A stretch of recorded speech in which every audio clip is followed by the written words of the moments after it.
The moment a camera turns on, some rappers feel like they have something to prove. You know I'm dangerous, bitch. Bro, sit down. When people play with me like that, I be losing my shit. On the guys, bro, I already paid you, bro. I know you paid me, brother, but look. I paid you, bro. You my... This interview ain't about that. Like, it could go down in this interview, bro. Like, do you want to go down in this interview? Do you want to go down, yes or no? Who has ever put a hand?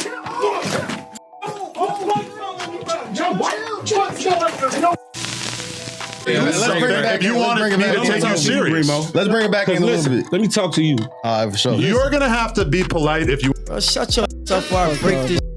Hey, yo, that ass, I would love to see you try that. Bro, what are you talking I would love to see you try that. This is what happens when wannabe gangsters forget the cameras are rolling. FYB J Main built his entire channel around one concept: get someone in front of a camera and push every single button until they snap. His guests know going in that it's gonna get uncomfortable. They think they can handle it.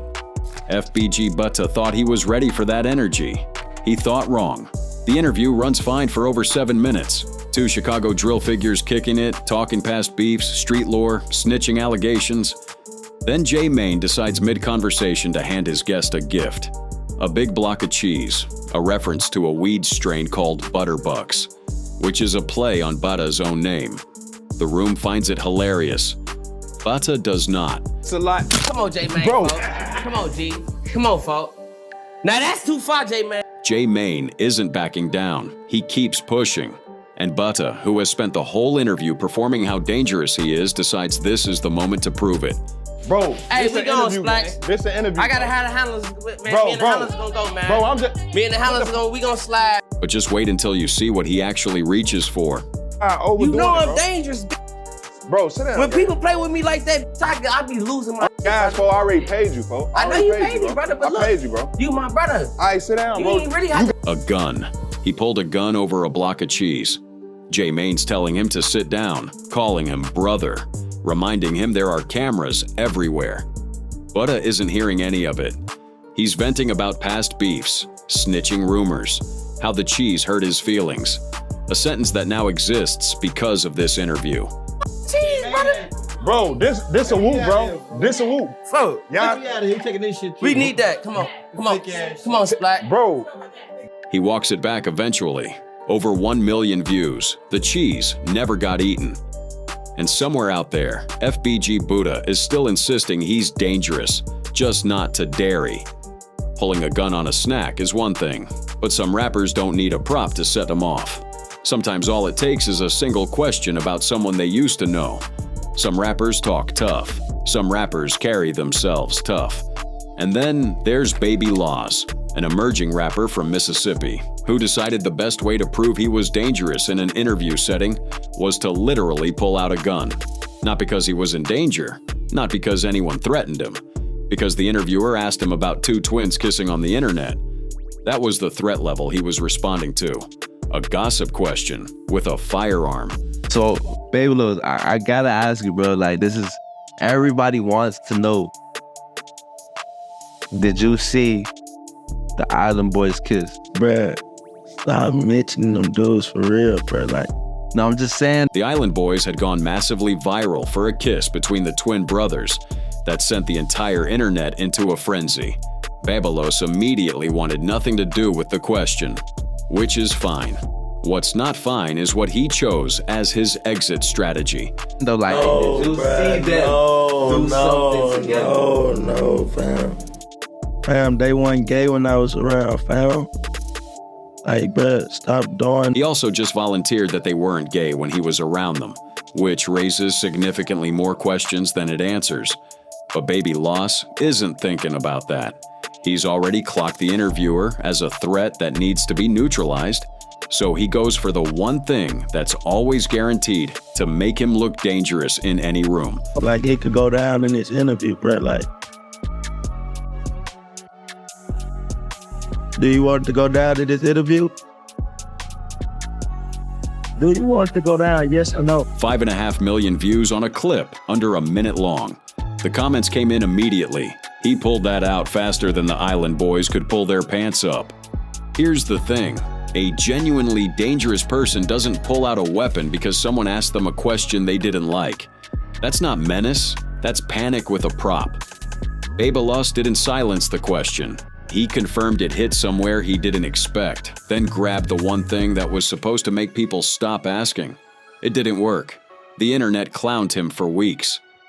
Reaching for a gun to dodge a gossip question is one way to handle an interview. The Island Boys had a different approach. They just started yelling, which works a little better, but not much. The Island Boys kissed each other on camera for clout, built their whole brand on being outrageous, and made money off of being the most talked about twins on the internet. But bring it up to their faces, and suddenly they're street dudes who don't play. Suddenly there's a code being violated. The second Danza asked them about the kiss, they exploded, standing up, threatening to fight, security flexing, the whole performance. And then, about 30 seconds later, they sat right back down and started talking about getting jumped in high school. That's the Island Boys in a nutshell. Loud, fast to anger, and just as fast to run out of steam when nobody in the room flinches. At the end of the day, let's keep it 100 because we got both of y'all here too. Yeah. You know what I mean? So what's going on with the shit that's with you two kissing each other and shit? The room flipped in under 2 seconds. All it took was one question. Bro, shut your ass up while I break this. Dude, hey, yo, that I would love to see you try that. Bro, what are you talking I would love to see you try that. Who the f are you standing up in front of the Danza is visibly bigger than both of them combined. He doesn't move. He doesn't raise his voice. He just lets them go. And they keep going. Threats of fighting, security posturing, all of it aimed at a man who is sitting completely still. I'll beat the shit out of you right now. That's cap. Whoa, whoa, whoa, whoa, whoa, whoa, whoa, whoa, whoa, whoa. Back up. What you gonna do about it? Whoa, whoa, whoa, whoa, whoa, whoa, whoa, whoa, whoa, whoa. See how Look, Talking shit. I didn't. Nobody swings. Danza calmly tells the room he's almost 40 years old and has a family to think about, so nothing is happening. And the Island Boys, who 30 seconds ago were ready to fight a man twice their size, immediately de-escalate and pivot to childhood memories. Just like that.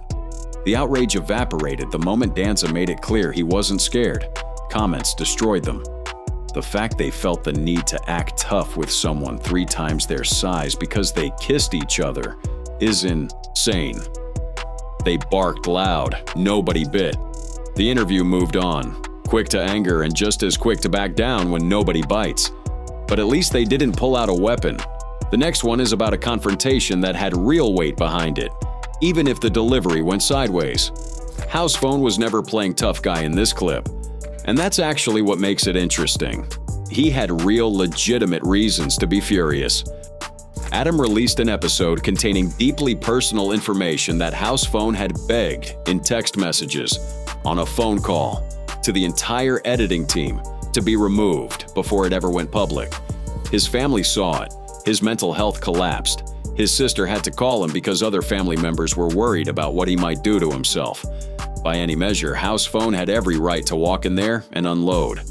I called you, and your tone from the moment that I called you, you was typing away on the computer. It sounded like you didn't give a about what I was talking. What stands out immediately is Adam. He's not rattled. He's not apologetic in any way that lands.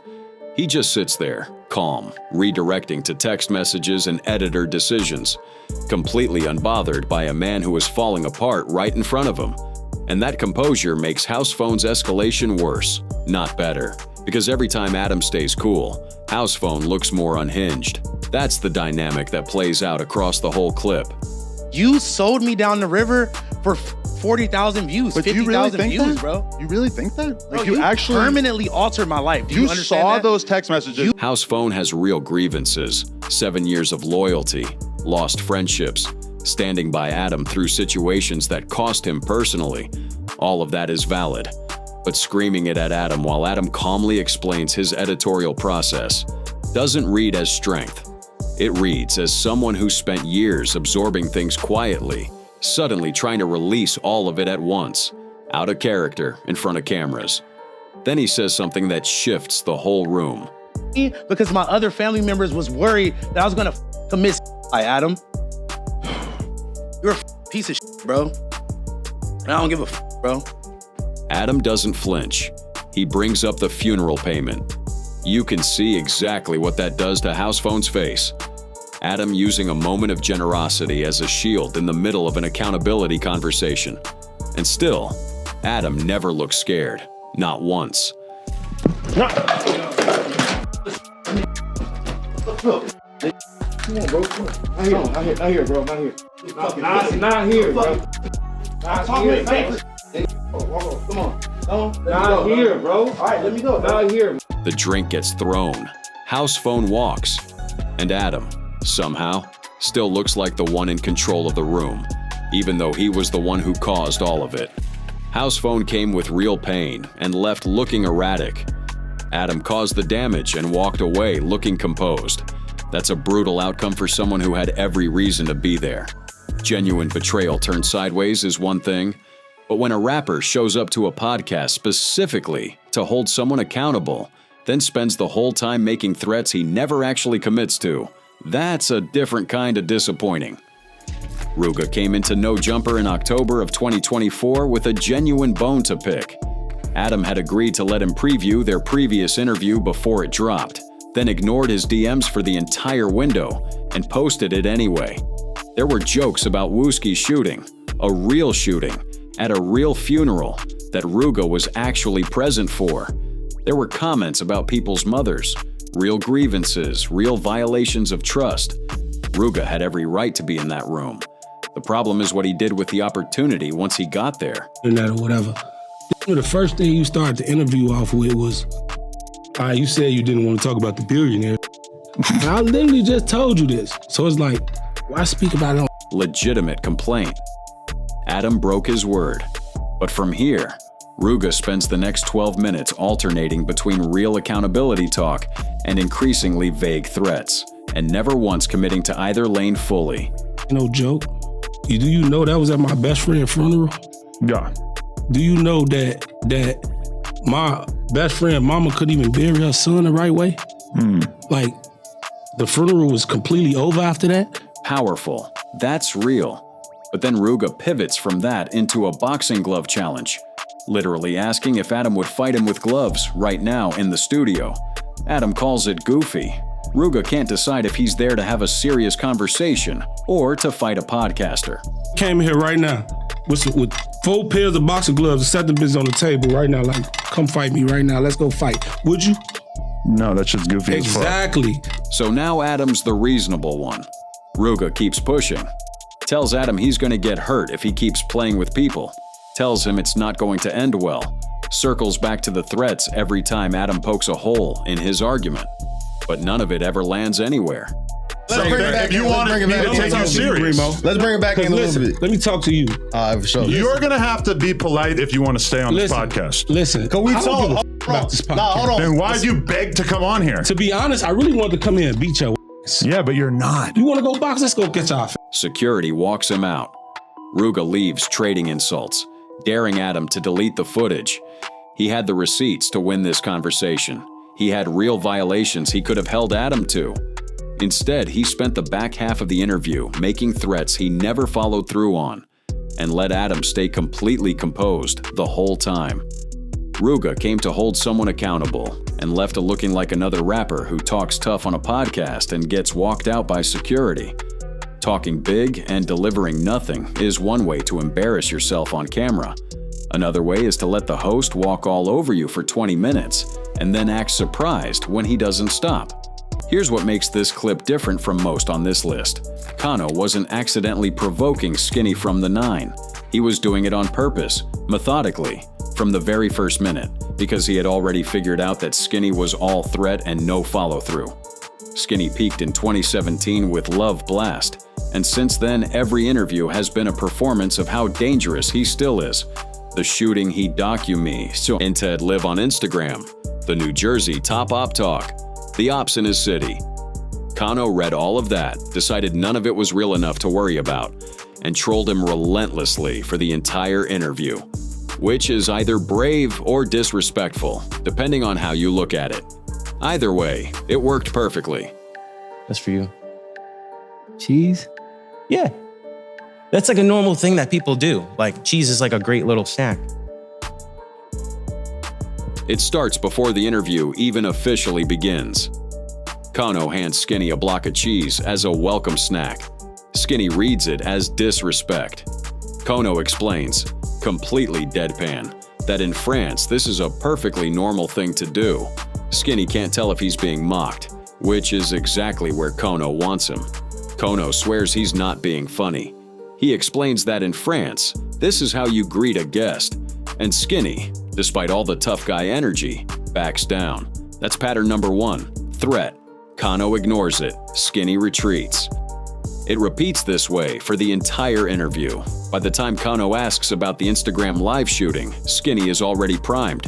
I'm about to press play on you. Keep playing with me. Press play.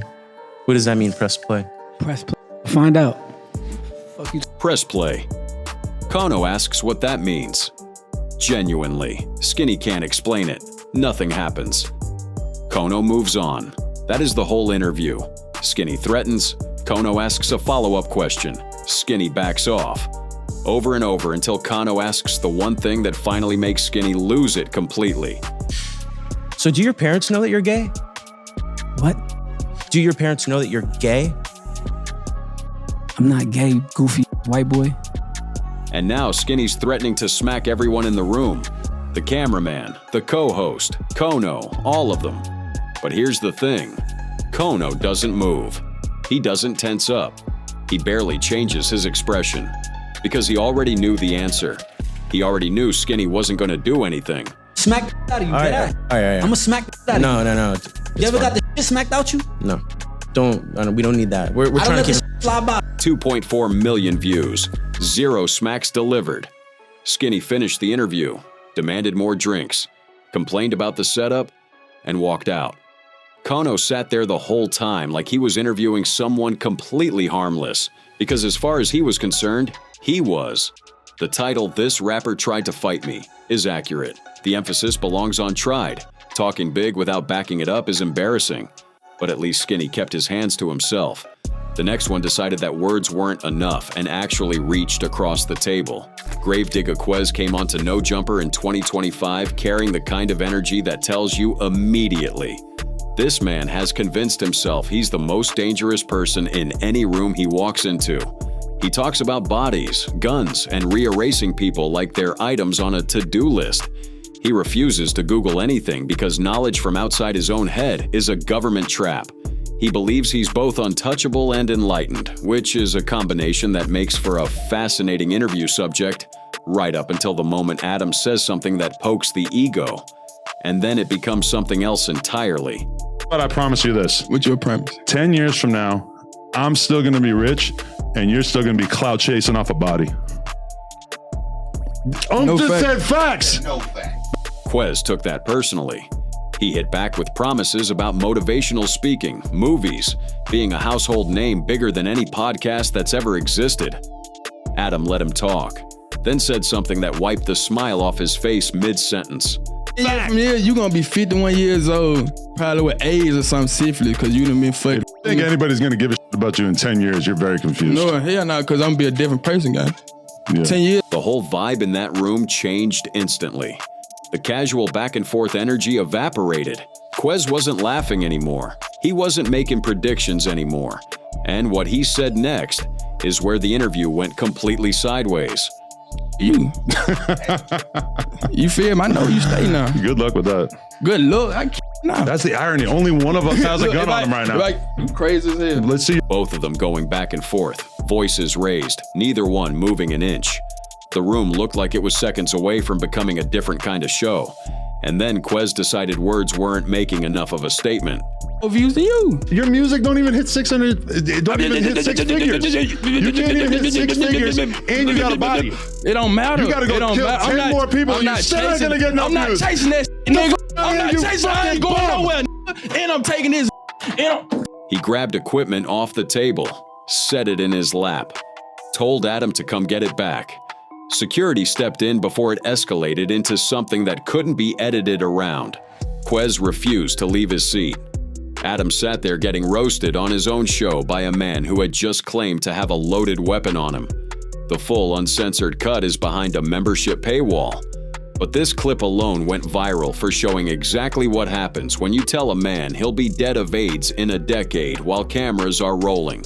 A guest making death threats and grabbing your gear is terrifying, but at least you can see it building. When the punch comes with zero warning in the middle of a sentence nobody thought was going anywhere dangerous, that's when the interview format becomes genuinely unpredictable.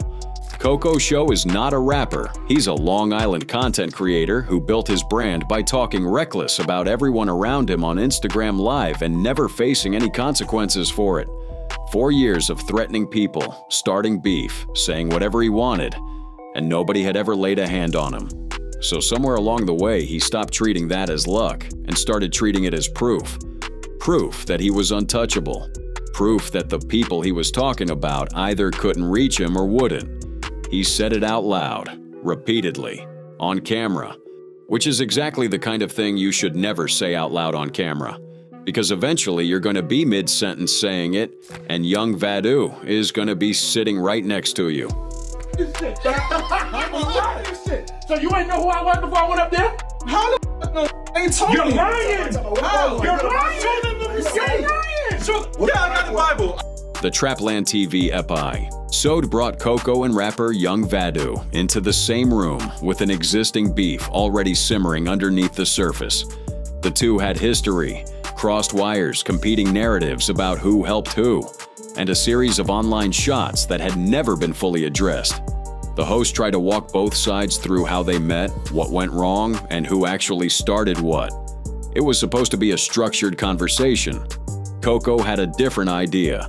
For the cameras, but Ben know what's up with me. I don't care. Ben know what's up with me. Yo, listen, I went to patch y'all. Koko kept cutting in, kept inserting himself, kept talking over everyone the way he always had, because for 4 years nobody had done a single thing about it.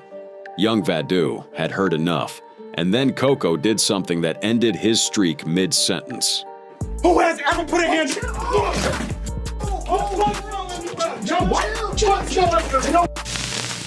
That sentence never got finished.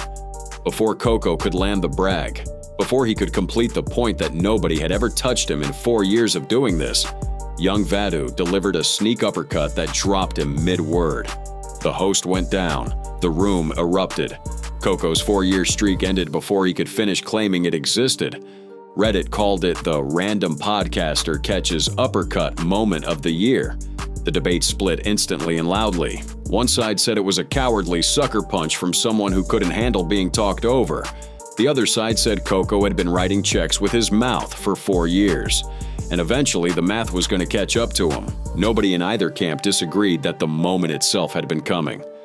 Koko had just convinced himself, publicly and repeatedly, that it never would.